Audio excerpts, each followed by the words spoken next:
제13장.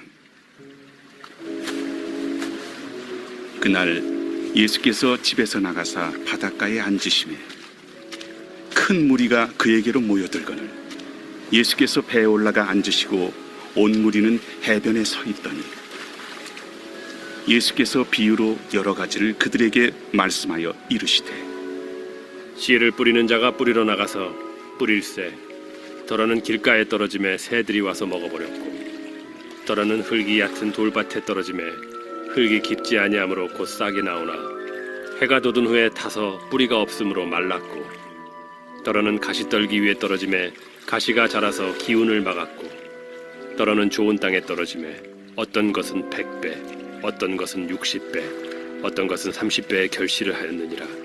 귀 있는 자는 들으라. 제자들이 예수께 나와 이르되, 어찌하여 그들에게 비유로 말씀하시나이까? 천국의 비밀을 아는 것이 너희에게는 허락되었으나 그들에게는 아니 되었나니, 무릇 있는 자는 받아 넉넉하게 되되 없는 자는 그 있는 것도 빼앗기리라. 그러므로 내가 그들에게 비유로 말하는 것은 그들이 보아도 보지 못하며 들어도 듣지 못하며 깨닫지 못함이니라. 이사야의 예언이 그들에게 이루어졌으니 일렀으되, 너희가 듣기는 들어도 깨닫지 못할 것이요 보기는 보아도 알지 못하리라.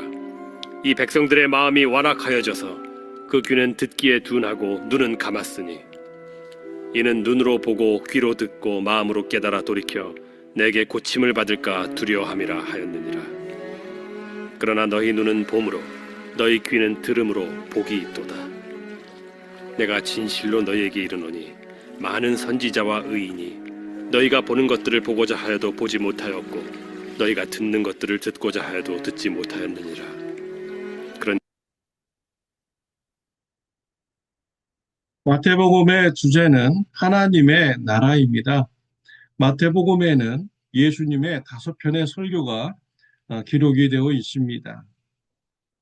산상수훈의 말씀이 기록이 되어 있고요. 또 전도설교, 천국 비유 설교, 교회에 대한 설교, 종말에 대한 설교, 이와 같이 5편의 설교가 기록이 되어 있습니다. 우리는 지난 시간 동안 산상수훈의 말씀과 전도에 대한 말씀을 같이 나누었습니다. 오늘은 3번째 설교 부분입니다. 천국 비유에 대한 설교의 말씀입니다. 오늘 본문에서는 하나님 나라를 씨 뿌리는 농부의 비유를 통해서 말씀해 주시고 있습니다. 그 농부가 씨를 뿌립니다. 그 씨는 길가에 떨어집니다. 돌밭에 떨어집니다. 가시밭에 떨어집니다. 옥토밭에 떨어졌습니다. 길가에 떨어진 씨는 새가 날아와서 먹었습니다. 돌밭에 떨어진 씨는 잠시 뿌리를 내리다가 햇빛이 비치니까 말라서 죽게 되었습니다. 가시밭에 떨어진 씨는 뿌리를 내리고 조금 성장하였으나 가시 덤풀에 기운이 막혀가지고 더 이상 성장하지 못했습니다.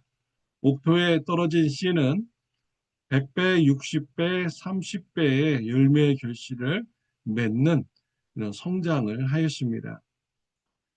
우리는 이 비유에 대해서 잘 알고 있습니다. 씨는 하나님 나라의 말씀을 의미합니다.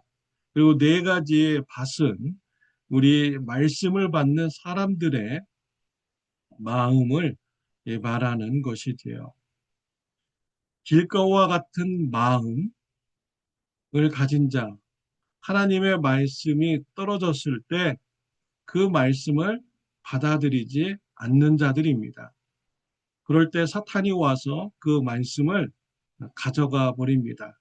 더 이상 듣지 못하도록 하는 것이죠. 또 돌밭에 떨어졌다라는 것은 말씀을 들었을 때 받아들입니다. 그러나 환난과 핍박이 있을 때 견디지 못하고 참지 못하고 믿음을 버리는 이러한 마음의 상태를 말하는 것이지요. 3번째, 가시밭과 옥토밭의 이 마음은 우리가 내일 이렇게 말씀을 나누도록 하겠습니다.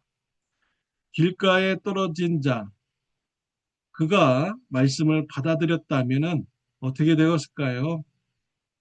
100배, 60배, 30배의 열매 맺는 믿음으로 성장했을 것입니다. 돌밭에 떨어진 어, 이 씨가 환난과 핍박 중에서도 잘 견디어서 성장하였다면 이 사람도 좋은 열매를 맺었을 것입니다. 저와 여러분들이 어, 하나님의 말씀을 받아들였을 때, 우리가 순종함으로 받아들일 때 우리의 믿음이 성장하는 것입니다. 우리가 그 말씀을 듣고 잊어버리고 또 마음밭으로 우리가 흡수하지 않는다면 그 말씀은 우리에게 아무 영향력이 없게 되는 것이죠. 그 말씀을 잊어버리게 됩니다. 그래서 열매 맺지 못하게 되는 것이죠. 사랑하는 성도 여러분, 말씀이 주어졌을 때 내 마음밭에 받아들이고 또 삶 속에서 실천하고 환난과 핍박이 있더라도 견뎌내고 낙심하지 않으며 사랑의 삶을 살아가는 저와 여러분들이 되시기를 바랍니다. 예수님께서 천국의 말씀을 비유를 통해서 말씀을 하셨습니다. 이러한 말씀은 이사야의 예언이 이루어진 것이다 라고 14절, 15절에서 밝히셨습니다. 14절에 보면 이사야의 예언이 그들에게 이루어졌으니 일러스되 너희가 듣기는 들어도 깨닫지 못할 것이요 보기는 보아도 알지 못하리라. 이 백성들의 마음이 완악해져서 그 귀는 듣기에 둔하고 눈은 감았으니 이는 눈으로 보고 귀로 듣고 마음으로 깨달아 돌이켜 내게 고침을 받을까 두려워함이라 하였느니라. 이 말씀은 이사야서 6장 9절에서 10절의 말씀을 인용한 말씀입니다.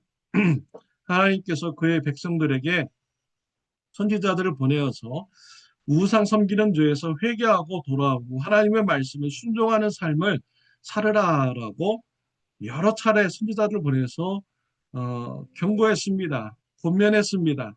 그런데 그들이 순종하지 않는 것입니다. 하나님의 말씀을 듣지 않는 것입니다.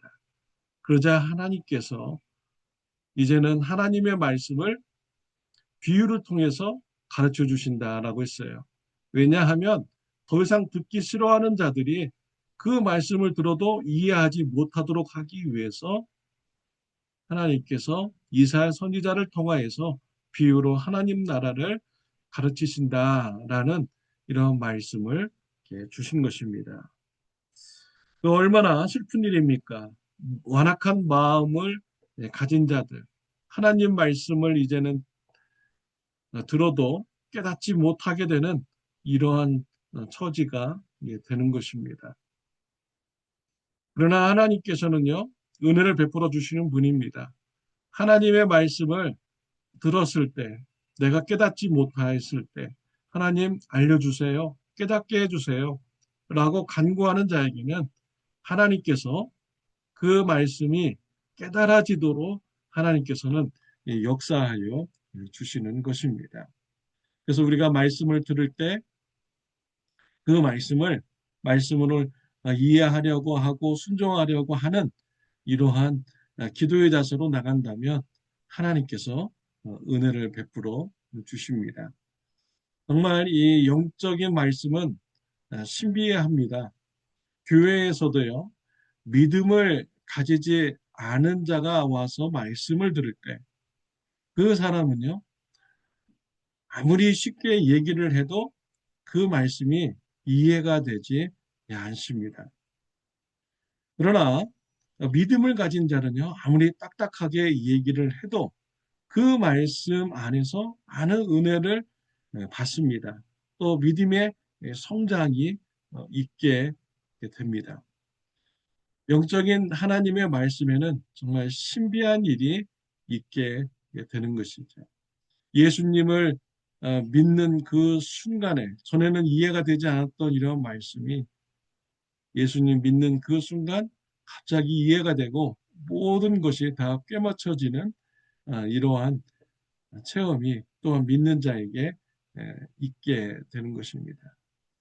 사랑하는 성도 여러분, 중요한 것은 우리가 하나님의 말씀을 들었을 때 받아들이는 것, 깨달아 알고 순종하려는 이런 마음의 자세, 그리고 깨닫게 해달라는 기도하는 자세가 중요합니다. 말씀을 들었을 때 기도하며 또 순종하는 신앙의 자세가 저와 여러분들에게 있으시기를 바랍니다. 기도드리겠습니다. 하나님 아버지 감사합니다. 하나님 나라의 말씀을 깨닫는 은혜를 우리에게 허락하여 주시니 감사합니다. 말씀을 귀하게 여기고 그 말씀을 붙들고 마음속에 스며들며 삶 속에서까지도 스며들도록 순종하는 삶을 살아갈 수 있도록 은혜 베풀어 주시옵소서. 천국의 열매를 많이 맺혀가는 축복이 저와 우리 성도님들에게 있게 하여 주옵소서. 예수님의 이름으로 기도드렸습니다. 아멘. 좋은 하루 되시기를 바랍니다.